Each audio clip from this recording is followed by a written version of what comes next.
Hello বন্ধুরা, কেমন আছো সকলে? আশা করি ভালো আছো, সুস্থ আছো। আমার নতুন ফ্যামিলিতে তোমাদের জানাই অনেক অনেক স্বাগত, অনেক ভালোবাসা, আর সেটা মন থেকে। তো চলো, নতুন আয়োজনের সাথে নতুন একটি দিন শুরু করছি, আজকে নতুন একটি ব্লগ। তো সকলে কেমন আছো? আশা করি ভালো আছো, সুস্থ আছো। সকালবেলা উঠেই দেখো চানাচুর মুড়ি খাবো বলে চানাচুর কিনে নিয়ে আসলাম। আর আয়ান সোনা যে এত সকালে উঠে গেছে, আজ কি বলবো। আর রৌদ্রটা এত সুন্দর উঠেছিল, যা বলার কথা নেই। আজ এত সুন্দর রৌদ্র দেবে ভাবতেই পারিনি, সাথে একটু হালকা হালকা বাতাসও ছিল। তো সকালবেলা উঠে এই যে বড়মাদের কলপারে চলে এসেছি, এখানে সমস্ত বাসনগুলো ধোয়াধুয়ি করার জন্য। সমস্ত বাসন তো ধোয়া হয়ে গেছে, আর আয়ার সোনা পড়ে যাচ্ছিলো বলে দৌড়ে তার কাছে ছুটে গেলাম। এদিকে একটা চালনি আমি ধুয়ে দিলাম, যেহেতু আজ মুড়ি চালবো, মুড়ি একটাও নেই ঘরে।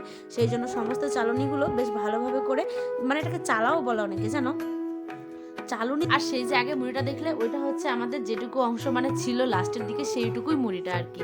তো ওইটুকু মুড়িটা কিন্তু তোমার দাদাভাইকে মেখে দিয়েছিলাম, পরে আমি মুড়ি খাবো, আমার সমস্ত কাজ বাকি আছে। তারপরে আয়নার সোয়েটারগুলো এনে আমি সার্ফে ডুবিয়ে দিলাম। যেটা হয় সমস্ত কাজ করো আর না করে, কাপড় ধোয়ার কাজটা প্রতিদিনই থাকে। সেই ছোট বাচ্চা হোক বা বড় লোকের, যে কারোই হোক, প্রতিদিনই কাপড় প্রায় ধুতেই হয়, কম বেশি 3-4 বার করে দিনের বেলা।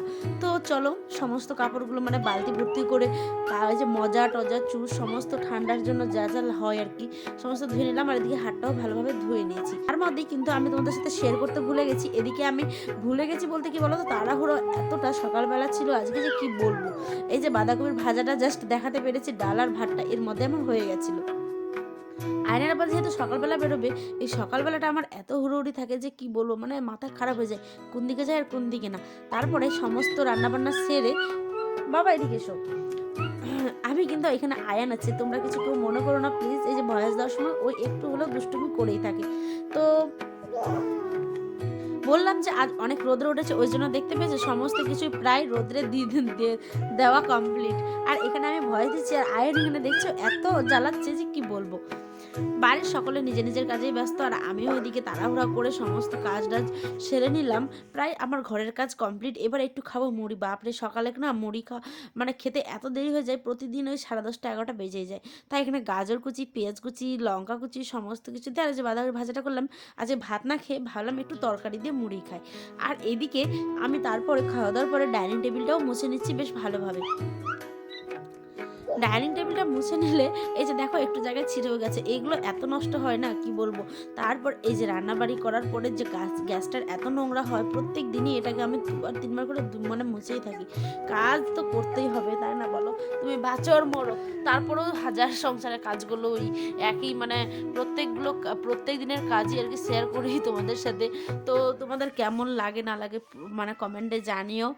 আর এখানে আমি মুড়িগুলোকে ভালো মতো করে চেলে নিচ্ছি। আর আগে দেখলে মুড়িটা ওটা ছিল আর কি লাস্ট পর্যায়ে মুড়ি, তোমার একটা নতুন বস্তা নিয়ে এসছে। আর এই যে কালো মুড়িগুলো দেখছো কিছু কিছু ভাজা থাকে, সেই জন্য আর কি মুড়িটাকে ভালো মতো চেলে চেলে নিতে হয়, নাহলে কিচকিচ করে একটা অন্যরকম।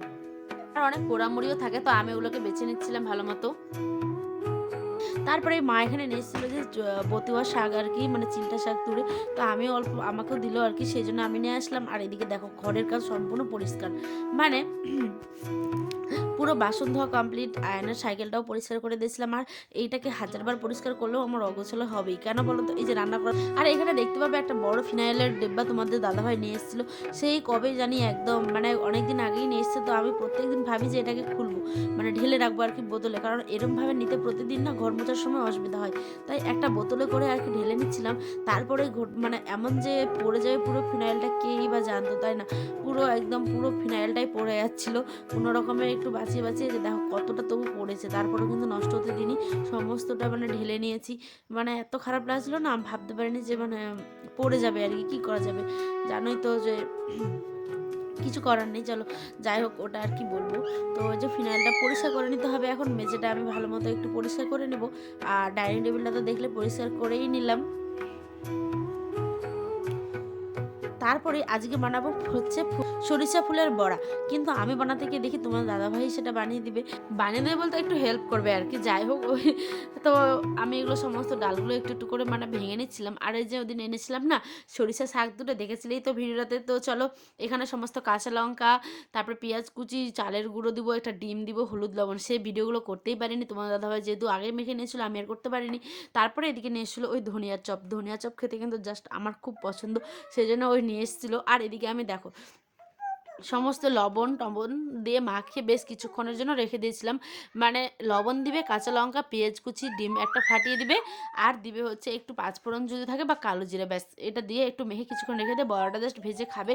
এত সুন্দর হয় না কি বলবো, মুড়ির সাথে খাও বা ভাতের সাথে। তার সাথে করেছিলাম ডিমের অমলেট, আর তার সাথে তো সকালবেলার যেটা তরকারি ছিল সেটাই হয়ে গেছে খাওয়া আমাদের। তারপরে এখানে আয়ানসোনার জন্য বসিয়ে দিয়েছিলাম হচ্ছে সুজি। আর এত আমার আব্বাটা সুজি খাওয়ার এখন ইদানিং এত পছন্দ করছে যে কি বলবো। প্রায় সকাল বিকেল বলো বা এক টাইম যেকোনো সময় আর কি ওকে আমি সুজিটা করেই দিয়ে থাকি। তো তোমাদের ব্লগগুলো কেমন লাগছে অবশ্যই আমাকে কমেন্ট করে জানিও। আর ভালো লাগলেও কমেন্ট করবে, খারাপ লাগলেও কমেন্ট করবে, কারণ পরিবারের তোমরা আমার একটা পরিবার, তাই না? তোমাদের ভালো লাগলেও আমাকে জানাবে, খারাপ লাগলেও জানাবে। তো এখানে আমি রাত্রেবেলা সবজি করেছিলাম হচ্ছে একটা যে ব্রোকলি, কি ওটা, গাজর, আলু, বেগুন সমস্ত কিছু একটা মিক্স ভেজ করবো, আর তার সাথে পাতলা ডাল। তো চলো আজ এই পর্যন্ত, দেখাবো অন্য একটি ব্লগে। ভালো থাকবেন, সুস্থ থাকবেন, আল্লাহ হাফেজ।